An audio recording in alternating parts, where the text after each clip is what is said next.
Hi, my name's Shona and welcome to FosterPod, Lincolnshire Fostering Services fostering podcast where we aim to share stories from Lincolnshire's foster carers, care leavers and even share some helpful tips along the way. Today I'm joined by Tracy. Hi Shona, my name's Tracy and I've been a foster carer for just over a year now. So let's start from the beginning. What made you interested in becoming a foster carer? So I'd spent some time myself as a looked after child. I was about 10, between 10 and about 14, 15. And I didn't always go to places that I enjoyed being at. And my sister became a foster carer. And it was always in the back of my mind, like how I'd like to be somebody different to who I'd been placed with. And so that was the main incentive for me. Was it something you knew you wanted to do from quite young then, or was it as you got older?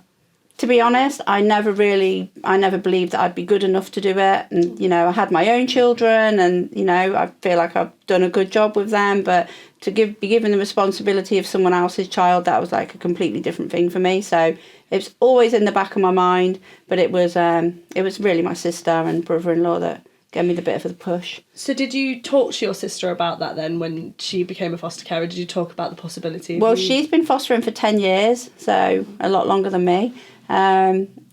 I did speak to her and it was kind of like a throwaway comment. She said, you've got loads of patients. Why don't you look into it? And I was like, I don't know. And then my son, my youngest son, he mentioned it to me. He said, you'd be really good at it. Why don't you do it? And I was like, I don't know. And I kind of kept leaving it. And then this one time I thought, you know what? I'd seen an advert on Facebook and I thought, I'm going to inquire. I'm just going to make the initial inquiry and see how I feel once I've spoken to somebody. And it really just obviously took off from there. Yeah. So your kids even said to you that you'd be really good at it? Yes, as well. Yes, definitely. So there was never was there any doubt for you? How old were your children? So I've got 28, 25 this year, and then my youngest is 14 now.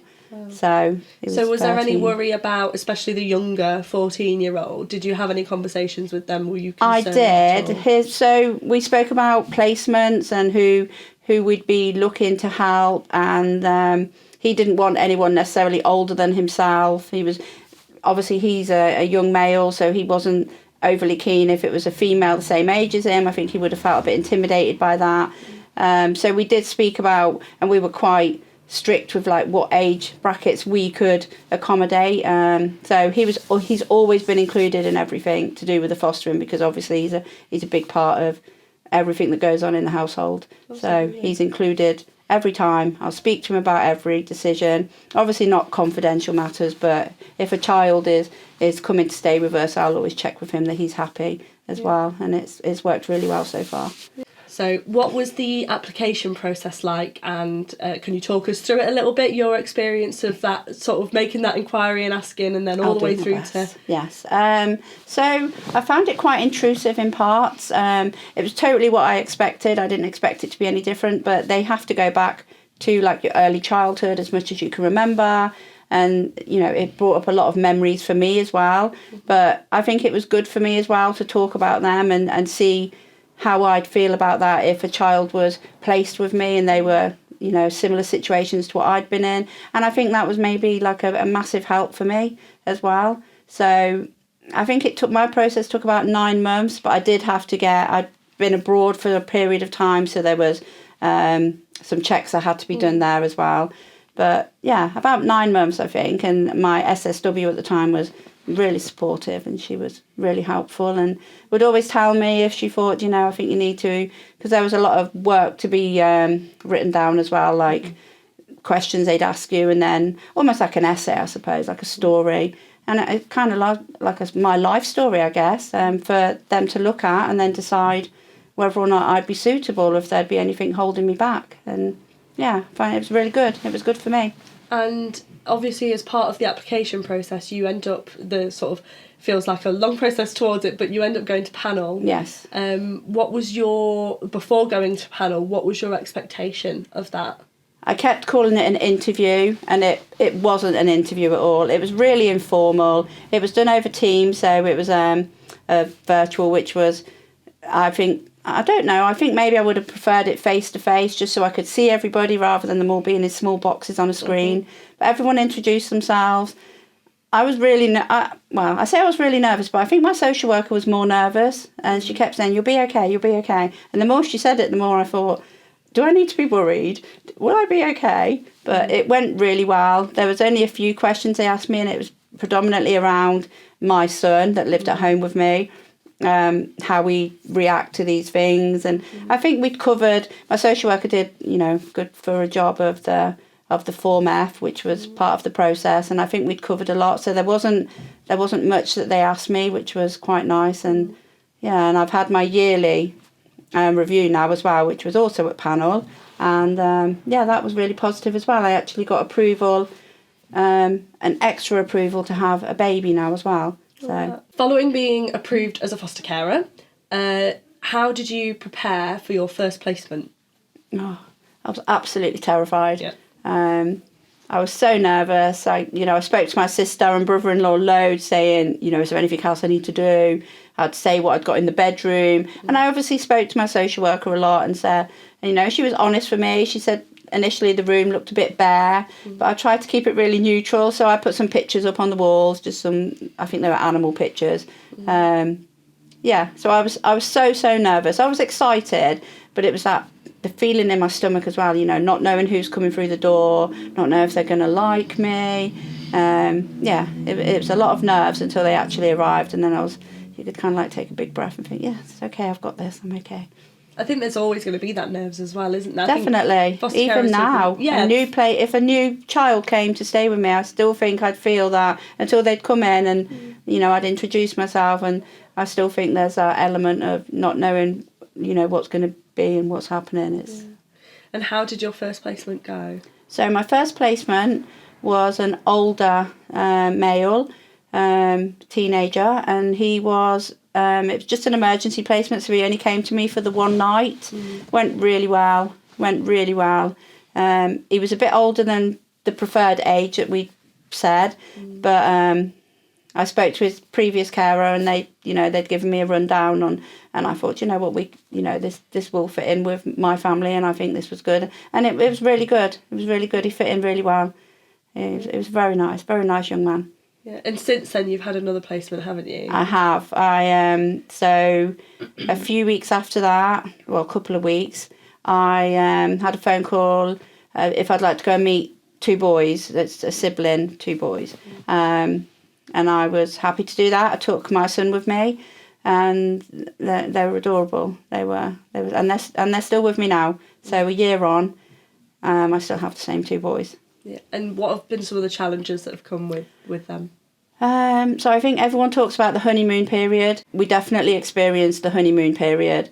Not so much with one of them. One of them, straight away, the behaviour was, quite challenging, and it was quite evident that it was there.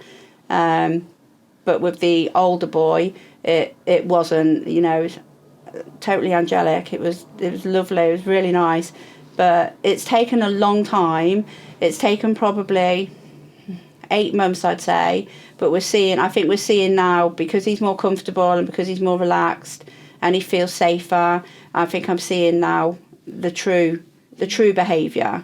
I think every day could be a challenge if you make it one, but we kind of laugh about everything, not the serious things, but even at the end of that, we still have a laugh about it, and we'll talk about, that thing you did earlier, how did that make you feel? And, sometimes we'll have a good laugh about it, because I'm like, well, let's try and do something different next time.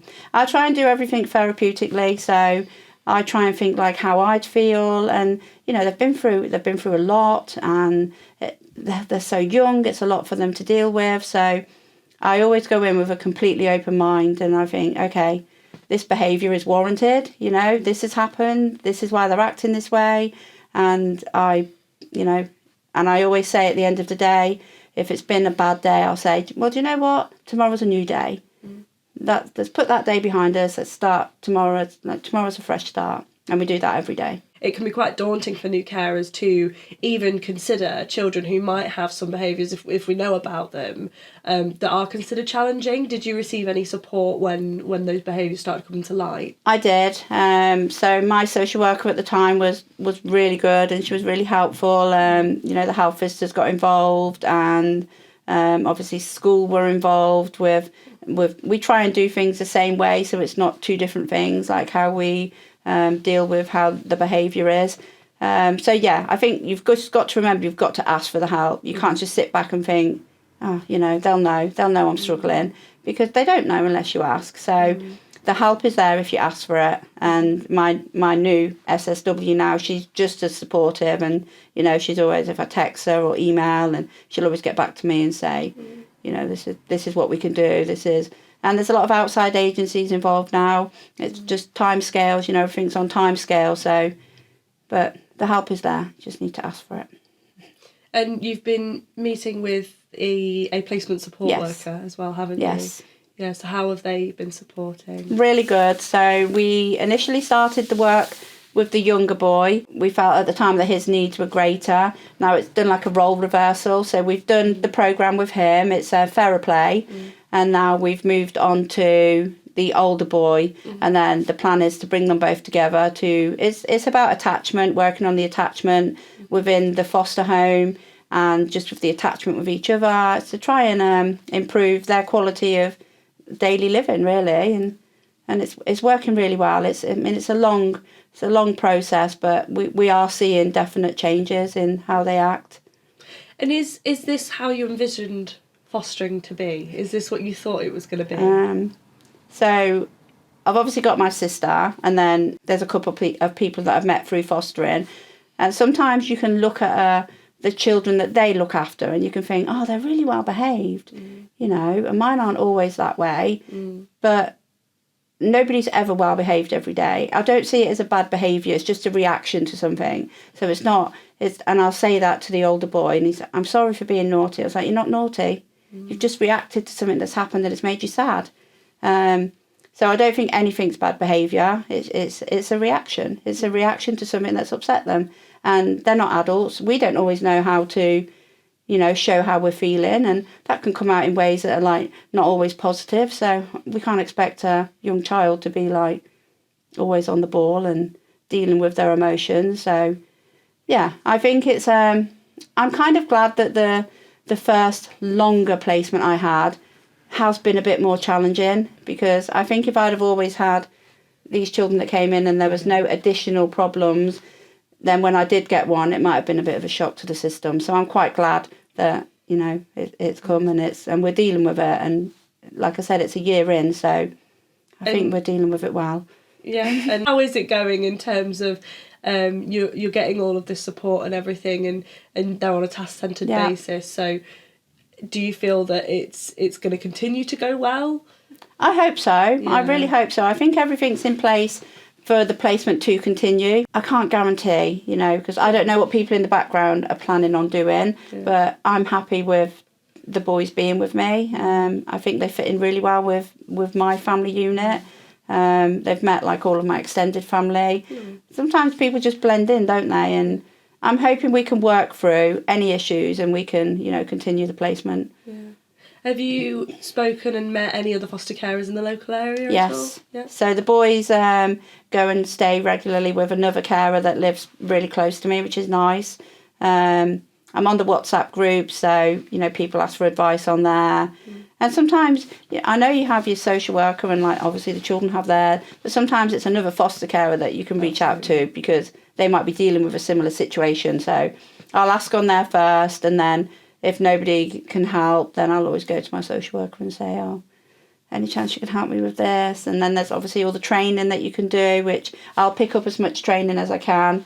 I like to increase my knowledge on, and you can never know enough, really, can you? Because you never know who's coming through the door. So I'll do as much training as I can.